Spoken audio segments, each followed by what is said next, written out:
Now, unfortunately, the U.S. did crash out of the World Cup without winning a single game. But the sport does seem to be growing in this country, and proof of that is Jorge Quintana. He is the chairman of the Brooklyn Rugby Club. Jorge, thanks for joining us. Good to see you. Well, thank you for having me. Jorge, this World Cup, it's the 8th one, has been billed as the biggest and the best from the World Cup CEO. It's been a success in terms of attendance. 97% of all tickets have been sold. And Wembley Stadium broke a record by having 89,000 people at the game between Ireland and Romania. Why do you think this World Cup has been so successful? Part of that has to be due to the Rugby Football Union reinvesting the money that they earn to go ahead and develop youth teams and trickle those funds down to smaller clubs and growing the sport. That's why you have more people viewing the sport, buying all those packages to view the sports at home and to spend the money to go and travel to these events. Of course, this is seen as a big revenue generator. England, the host country, however, was kicked out very early in the competition, the first hosts ever to be eliminated at the group stage. Do you think that that had a negative impact on this year's World Cup? Well, it'll have a negative impact on the immediate area, because of course, if you're hosting the team, if you're hosting the event, you want your team to make it to the end. But at the end of the day, you're there to celebrate rugby. So you're going to watch the games, you're going to watch the finals just because you love the sport. Let's talk about the economic impact that the host country has. Ernst & Young estimating at it about 2.2 up to 3.4 billion dollars, 2.2 billion pounds. What are the revenue streams? Well, just like the FIFA World Cup, you can expect the same things. So you would be getting revenue streams from travel, hospitality, transportation, food and beverage, and then of course there's tax benefits that the tax stream for the government. So. And in terms of advertising and sponsorship, does rugby do as well as, say, American football or NBA or FIFA World Cup? No, it does not. Mainly due to the fact of continuous play in the sport. We will play 40 minutes straight with no stoppage time unless someone gets injured or hurt. But in all the other sports, there's TV timeouts. So they'll sell that space for advertising, which is what makes the money.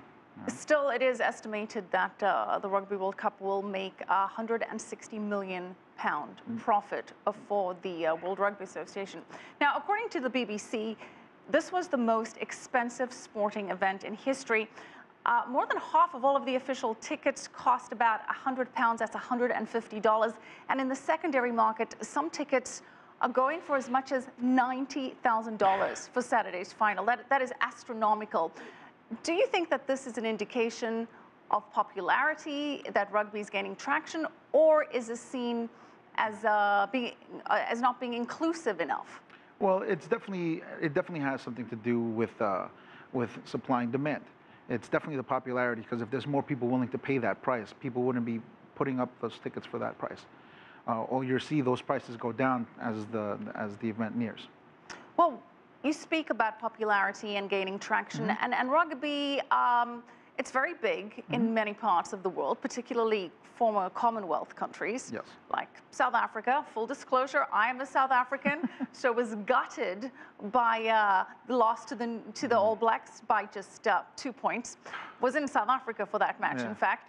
But where else in the world is rugby gaining traction, gaining more and more popularity? In the U.S., believe it or not, we might not televise it as much, but the smaller clubs here, the smaller unions, the geographical unions, are actually going to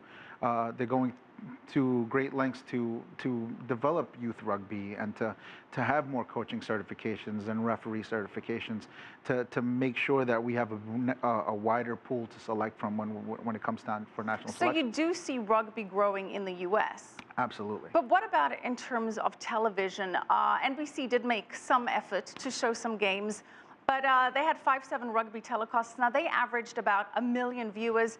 If you compare that to your average Sunday NFL football game, where you have 17.6 million people watching, Why is rugby not taking off from a viewership point in the U.S.? It's odd to it's odd to see it not take off. When you go to a bar to view these events and you put it on, there's people at the bar that don't understand the game, and when you pony up to the bar and you start talking to them about it and explaining, they get really excited about watching it. But the only time you see an advert for rugby is normally during rugby. Well, one of the things that should be boosting rugby's popularity is the fact that it is being included in the Rio Olympics, making its big debut. What impact do you think that will have? I think the Rio Olympics is going to make this, it's going to kick the door open for us. One, it's going to be rugby sevens, which is very exciting to watch. And it's a 14-minute game, and it's something that the crowd can get behind, and it'll implode from there. It's just long enough for us to keep our attention span and to have a space in between to advertise right there. Right, short attention spans in the U.S. and that whole passing backwards thing seems to confuse Americans. Very quickly, George, who's your winner? I have New Zealand in this, unfortunately. All right, you're backing the All Blacks. Thank you so much. Jorge Quintana, chairman of the Brooklyn Rugby Club.